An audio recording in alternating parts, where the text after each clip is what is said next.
Yeah, even for undergraduate studies in Hong Kong, Yeah. doing research is not compulsory at all. I had to reach out to professors for a chance to do research because we graduate and then we think about, oh, we guarantee a spot in the medical system, so we don't need to do too much. But the downside, as you said, is that the research component, even just to analyze the data from research and stuff, we don't have the skills to do it. We have to learn it ourselves during residency training.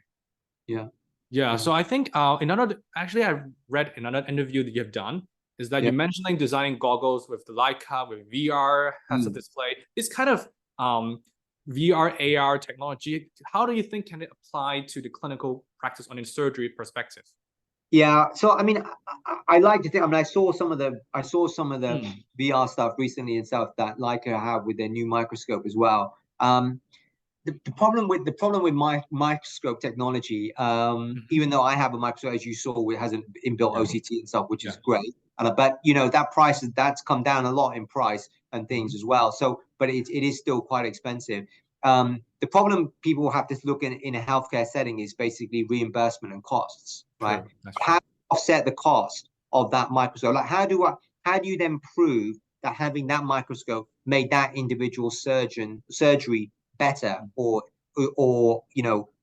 reduce the learning curve? Because if you ask most patients, right, you saw in my clinic, if you are okay, people are not gonna, nobody's gonna ask, nobody's ever asked me how many times have you done this procedure, right? Or True. can you do this? Because they just automatically assume I can, obviously, or I can do it, right? Because they automatically assume that. And the thing is, people just assume that itself. Now, we all know that for certainly with these more complicated procedures, there's always a large spread. There's always basically a learning curve. A Yeah. lot of this kind of technology, whether it's AR technology, has basically reduced the learning curve down Mm-hmm. of allowing access to basically being able to do the surgery better.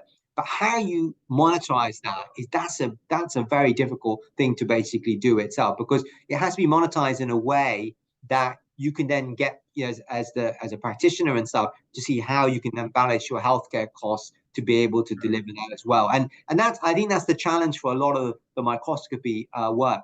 Mm-hmm. It's a great aid for teaching. So whenever we've done like 3D imaging and stuff as well, when I've been operating, people have been able to look at the 3D monitor Yeah, and yeah. stuff with the goggles, and they can see as well as I can basically see what that I'm looking down the microscope, and there's 20 yards away looking at a screen basically, to then much further away from the Mm-hmm. patient than I'm basically sitting and operating. So from an education standpoint, I think it's tremendous, because you get a much better idea, a much better understanding itself. But again, so I think from an education value point, it's a lot.